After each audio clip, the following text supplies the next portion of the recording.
Hi. ఈరోజు మనం ఒక చాలా ఆసక్తికరమైన కానీ కొంచెం భయానకమైన ప్రశ్న గురించి మాట్లాడుకుందాం.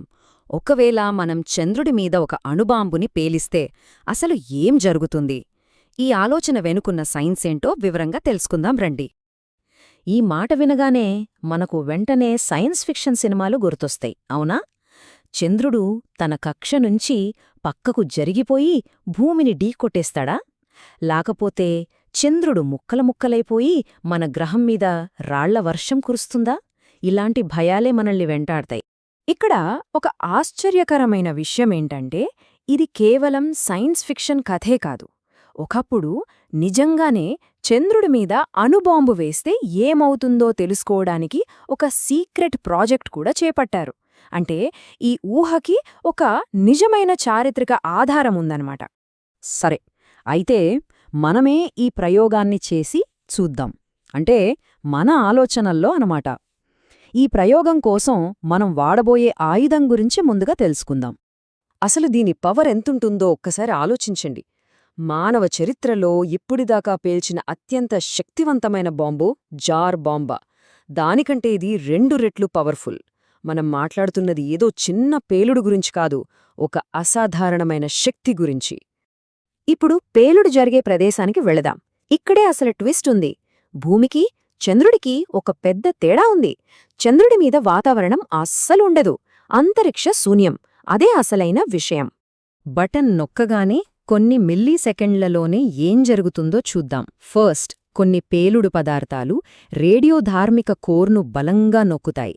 దానితో అణు విచ్ఛిత్తి మొదలవుతుంది. ఆ వెంటనే ఒక నక్షత్రం లోపల జరిగే విధంగా కేంద్రక సంలీనం స్టార్టవుతుంది. ఆ సమయంలో ఆ బాంబ్ లోపల పుట్టే ఉష్ణోగ్రత దాదాపు 10 కోట్ల డిగ్రీలు. అంటే కొన్ని క్షణాలపాటు మన సోలార్ సిస్టంలో సూర్యుడి తర్వాత ఇదే అత్యంత వేడిగా ఉండే ప్రదేశమన్నమాట. ఇప్పటిదాకా అంతా మామూలే. కానీ ఇక్కడ్నుంచే అసలు కథ మలుపు తిరుగుతుంది. భూమి మీద జరిగే పేలుడుకి, చంద్రుడి మీద జరిగే పేలుడుకి మధ్య తేడాను నక్కిచేసే ఒకే ఒక కారణం వాతావరణం లేకపోవడమే. ఉదాహరణకు, భూమి మీద ఒక బాంబ్ పేలితే ఆ ఫైర్బాల్ను చుట్టూ ఉన్న గాలి అదుపులో ఉంచుతుంది. కాని చంద్రుడి మీద గాలే లేదు కాబట్టి ఆ ఫైర్బాల్కు అడ్డూ అదుపు ఉండదు. అది అంతరిక్షంలోకి అలా వ్యాపిస్తూనే ఉంటుంది. ఇక భూమి మీద అణుబాంబులో అత్యంత డేంజరస్ పార్ట్ షాక్ వేవ్. కాని చంద్రుడి మీద గాలి లేదు, శబ్దం ప్రయాణించడానికి మీడియం లేదు. అంటే ఎంత పెద్ద పేలుడు జరిగినా సరే అక్కడ వినిపించేది సంపూర్ణ నిశ్శబ్దం మాత్రమే. భూమి మీద ఆ పుట్టగొడుగు మేఘం ఎలా వస్తుందంటే, వేడిగాలి పైకి వెళ్తుంటే చల్లగాలి దాన్ని చుట్టుముడుతుంది. కాని చంద్రుడి మీద గాలే లేదు కాబట్టి ఆ షేప్ రాదు. మనకి భూమి నుంచి చూస్తే ఒక చుక్కలాంటి వెలుగు వచ్చి వెంటనే మాయమైపోయినట్టు కనిపిస్తుంది, అంతే. సరే, అంతరిక్షంలో జరిగేది చూశాం. మరి ఆ పేలుడు చంద్రుడి నేలమీద ఎలాంటి ప్రభావం చూపిస్తుంది? దాని భౌతిక ప్రభావమేంటో ఇప్పుడు చూద్దాం. ఆ దెబ్బకి చంద్రుడి మీద ఒక పెద్ద మూన్క్వేక్ వస్తుంది. రిక్టర్ స్కేల్ మీద దాని తీవ్రత ఏకంగా 7.0. అంటే మన భూమి మీద ఒక నగరాన్ని నాశనం చేయగల పెద్ద భూకంపం లాంటిదన్నమాట. చంద్రుడు భూమి కంటే చాలా చిన్నవాడు కదా, అందుకే ఈ ప్రకంపనలు చంద్రుడు ఉపరితలమంతా పాకేస్తాయి. తప్పించుకోవడం అసాధ్యం. భవిష్యత్తులో మనం చంద్రుడి మీద ఏదైనా బేస్ కట్టినా సరే అది మొత్తం కూలిపోతుంది. ఇక పేలుడు వల్ల ఏర్పడే గొయ్య, దాని వెడల్పు దాదాపు 1 కిలోమీటరుంటుంది. ఊహించుకోండి, ఒక చిన్న టౌన్ని అందులో పడేయొచ్చు.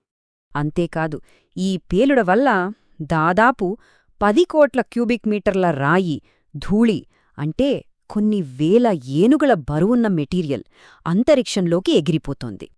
సరే, పేలుడు అయిపోయింది, గొయ్యి పడింది. మరి ఆ అంతరిక్షంలోకి ఎగిరిపోయిన శిథిలాల సంగతేంటి? వాటి వల్ల ఏం జరుగుతుందో చూద్దాం. గాలి లేదు కాబట్టి ఈ రాళ్ల వేగాన్ని తగ్గించేది ఏదీ ఉండదు.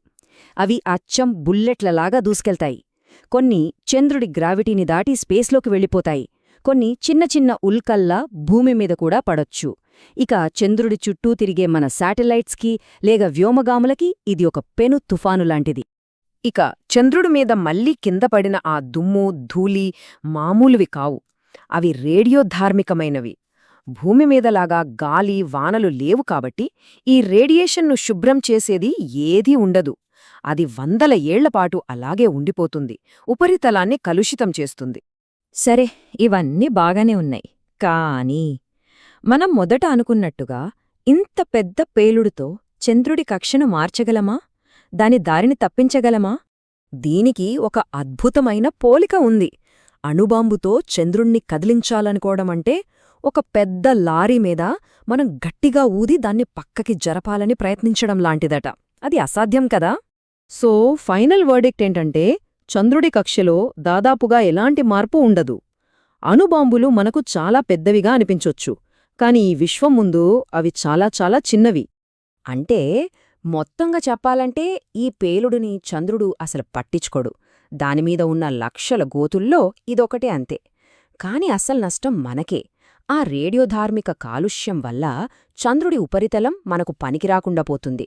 కాకపోతే ఒక చిన్న రిలీఫ్ ఏంటంటే, ఆ అత్యంత ప్రమాదకరమైన రేడియేషన్ చాలా వరకు ఒక సంవత్సరంలో తగ్గిపోతుంది. కాబట్టి చంద్రుడు అయితే సేఫ్. కానీ ఈ మొత్తం ఆలోచన ప్రయోగం మన గురించి, మన గ్రహం ఎంత సున్నితమైందో మరియు మన స్వంత బలహీనత గురించి మనకి ఏం చెప్తోంది? ఇది మనం ఆలోచించాల్సిన విషయం.